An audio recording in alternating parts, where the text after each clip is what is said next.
Good morning बच्चों। कल हमने आपके लेसन के 4 क्वेश्चन कर लिए थे। आज आगे के क्वेश्चन के बारे में चर्चा करते हैं।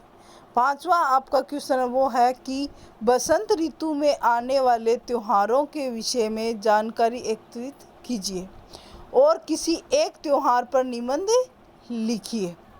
अब इसका आंसर क्या है, देखो। बसंत ऋतु का समय फाल्गुन, चैत्र और वैशाख माह के आरंभिक दिनों अर्थात मार्च अप्रैल में होता है। इसकी अवधि लगभग, इसकी जो समय है अवधि है वो लगभग 2 महीने होती है। बसंत ऋतु में कई त्यौहार मनाए जाते हैं, जैसे वसंत पंचमी, महाशिवरात्रि, होली आदि। अब आपके पास बसंत ऋतु के 3 त्यौहार हैं। कौन कौन से? बसंत पंचमी, महाशिवरात्रि और होली। मैं आपको होली के बारे में अभी बताऊंगी। होली के बारे में आपने पहले भी पढ़ा है, काफ़ी बार समझा है, त्यौहार मनाया भी है, मैं बता रही हूँ। और आप चाहो तो महाशिवरात्रि और बसंत पंचमी के बारे में भी अपने थॉट्स लिख सकते हो, निबंध लिख सकते हो। मैं आपको होली के बारे में बता रही हूँ। होली, हमारा देश भारत विश्व का अकेला ऐसा अनूठा देश है जहाँ पूरे साल कोई ना कोई त्यौहार मनाया जाता है। रंगों का त्यौहार होली हिंदुओं का प्रसिद्ध त्यौहार है जो फाल्गुन मास की पूर्णिमा को मनाया जाता है। इसके बाद है, यह त्यौहार रंग और उमंग का अनुपम त्यौहार है। जब बसंत अपने यौवन पर होता है, सर्दी को विदा देने वाली और ग्रीष्म का स्वागत करने के लिए ये त्यौहार मनाया जाता है।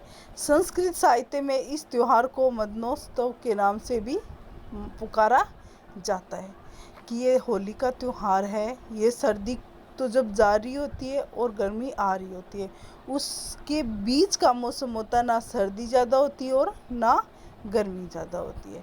और संस्कृत साहित्य में इसको मदनोत्सव के नाम से भी माना जाता है। इसके बाद है, होली के संबंध में एक कथा प्रचलित है। क्या कथा है?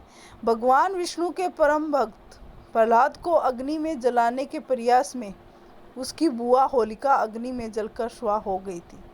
इसी घटना को याद कर प्रतिवर्ष होलिका दहन किया जाता है। दूसरे दिन फाग खेला जाता है। इस दिन छोटे बड़े, अमीर गरीब आदि का भेदभाव मिट जाता है। कि एक कथा है कि भगवान विष्णु के जो परम भक्त थे प्रहलाद, ये भगवान को मानते थे और इनके पिताजी थे हिरण्यकश्यप, वो भगवान को नहीं मानते थे। तो उन्होंने कहा कि अगर भगवान है तो तेरे को बचाने आएगा। और इनकी बुआ को एक वरदान प्राप्त था होलिका कि वो एक चुनरी थी, वो अग्नि में ओढ़कर अगर बैठ जाती तो वो जलती नहीं थी। तो ये भगवान की करामात थी कि उनकी कृपा थी कि प्रहलाद के ऊपर जब वो ओढ़कर बैठी चुनरी और प्रहलाद को गोद में लेकर बैठी, तो वो चुनरी होलिका से उड़कर प्रहलाद के ऊपर आ गिरी। उससे होलिका तो जल गई और प्रहलाद बच गया। इसी पौराणिक कथा के अनुसार हम होली का त्यौहार मनाते हैं। इसी घटना को याद कर प्रतिवर्ष होलिका दहन किया जाता है और दूसरे दिन फाग खेला जाता है। इस दिन छोटे बड़े, अमीर गरीब आदि का भेदभाव मिट जाता है। सब एक दूसरे पर रंग फेंकते हैं, गुलाल लगाते हैं और गले मिलते हैं। चारों ओर आनंद, मस्ती और उल्लास का समा बंध जाता है। ढोल पर थिरकते, मंजीरों की ताल पर झूमते हैं।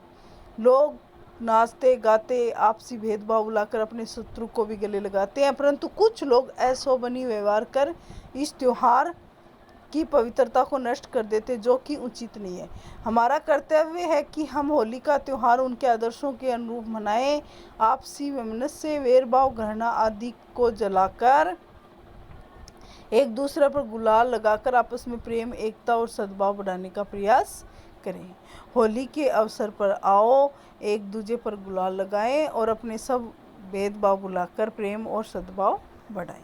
कि होली का त्यौहार होता है वो भाईचारे का त्यौहार होता है। भारत में अनेक त्यौहार मनाए जाते हैं। हर त्यौहार भाईचारे का प्रतीक है। इस दिन सभी एक दूसरे के गले मिलते हैं, मिठाइयाँ बांटते हैं, एक दूसरे के साथ खुशियाँ बांटते हैं। और होली के बारे में ये विशेष बताया कि जो हम गुलाल लगाते हैं तो एक दूसरे का भेदभाव भुलाकर प्रेम और सद्भाव की बढ़ाने का प्रयास करते हैं। तो इसलिए ये होली का त्यौहार मनाया जाता है। अब मैंने इसकी कथा आपको समझा दी, इसके बारे में बता दिया, और ये आपको अपनी नोटबुक में करना है। इसके अलावा जो 2 त्यौहार दिए, महाशिवरात्रि, बसंत पंचमी, वो भी कर सकते हो, ये करना है और साथ में लर्न भी करना है। बाकी के जो क्वेश्चन बचे हुए हैं वो अगली क्लास में करेंगे। धन्यवाद।